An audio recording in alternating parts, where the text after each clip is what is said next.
What's up, everyone, and welcome to another episode of the Midnight Mod Garage. As you can see, Mike is not with us today. He's off tooling around on another project of his own right now, so he is out, but I am in. And today I want to give you an exclusive look at the total overhaul and refresh that we've done of the dual bottle, dual nozzle, and dual purge nitrous system already installed on the IS300. We're going to do it right now. Cue that intro music. Bah!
So this is where the nitrous filter actually sits on the transmission tunnel. Here are the 4AM lines that run to each bottle. What we're going to be doing is disassembling this entire system and redoing all of the fittings. We're also going to be creating a new plate for the transmission tunnel that's going to raise the filter itself up about 1/2 inch, which will make a smoother pathway for the lines to get to each bottle.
So here's a look at the engine bay.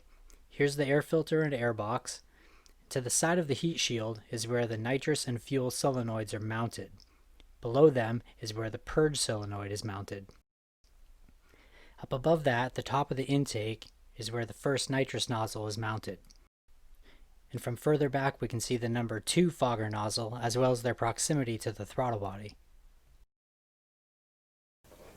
Now, just a little Nitrous 101 for anyone watching this video for informational purposes, which I wouldn't suggest to anyone. This is your basic nitrous injection nozzle, and it comes beautifully labeled N2O on one side, which is your nitrous, and fuel on the other, which is your fuel. We've got a beautiful blueprint just behind me of the patent for this fantastic little device, and this is how it works. This is my nitrous jetting kit. Inside it are pairs of jets rated for different amounts of horsepower. This pairs for 75, 100, and so on.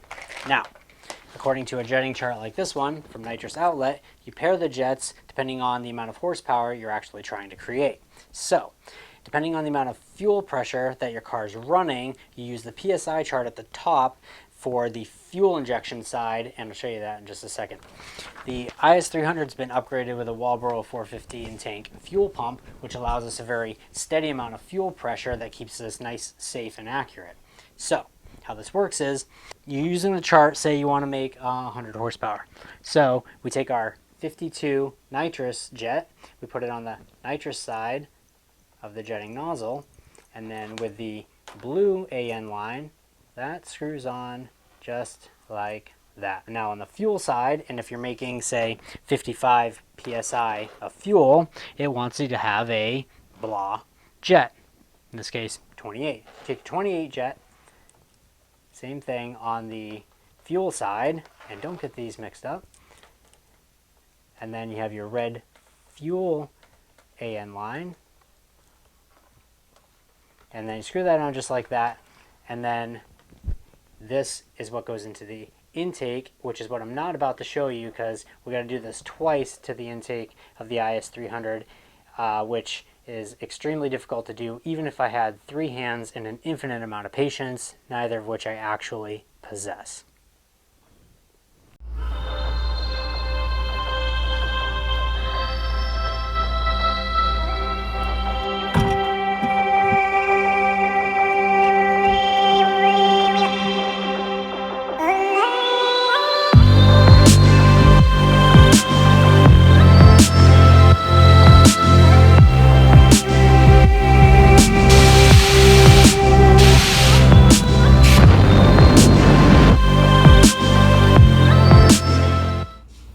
So what were the results from all of this work? Let's go for a ride.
Holy shit! What jets do you have in this thing? Only 75s. I didn't want to blow the welds on the intake.